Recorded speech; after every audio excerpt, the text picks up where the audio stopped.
Hi అండి, అందరికీ నమస్కారం అండి. ఈరోజు అయితే ఇడ్లీలోకి చట్నీ చూపిస్తానమాట. చాలా బాగుంటుంది చట్నీ అయితే. దీంట్లో అయితే ఉల్లిపాయలు అయితే వేసుకోకూడదు. ఇలాగ ఒక 1/2 కిలో టమాటాలు తీసుకోవాలి. అలాగే ఎండుమిర్చి ఏంటంటే కలర్ కోసం అనమాట, అలాగే టేస్ట్ కూడా ఉంటుంది.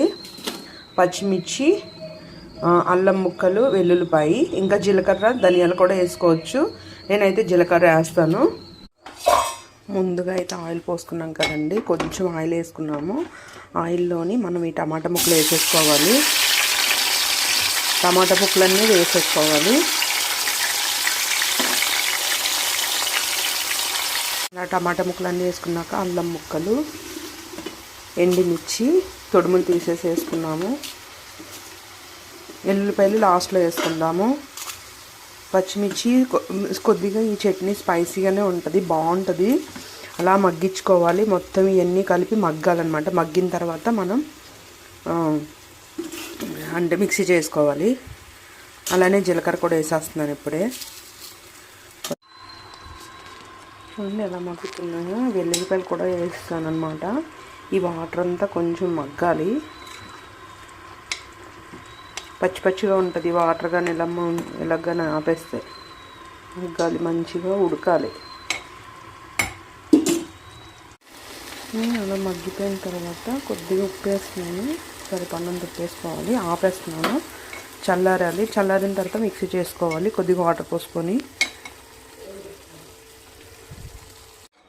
టమాటా మొత్తము చల్లారిపోయింది కదండి, మగ్గించుకున్న టమాటా. దీన్ని ఇలాగ కొంచెం మిక్సీ చేసుకోవాలన్నమాట. చాలా బాగుంటుంది టేస్ట్ అయితే. ట్రై చేయండి, ఇడ్లీలో బాగుంటుంది. మెయిన్ కొద్దిగా స్పైసీగా తినాలనుకున్న వాళ్ళకైతే ఇది చాలా బాగుంటుంది. ఇది మిక్సీ చేసుకొని వస్తాను. టమాటా చట్నీ అయితే మిక్సీ అయిపోయింది. తాలింపు పెట్టుకోవచ్చు కానీ ఇప్పుడు నీకు అర్జెంట్ కదా.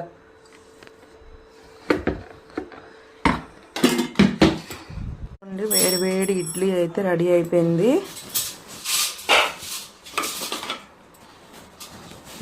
ఈ స్పూన్తో బాగుంటుంది. తీస్తావా? నేను తీనా? తెచ్చుకో.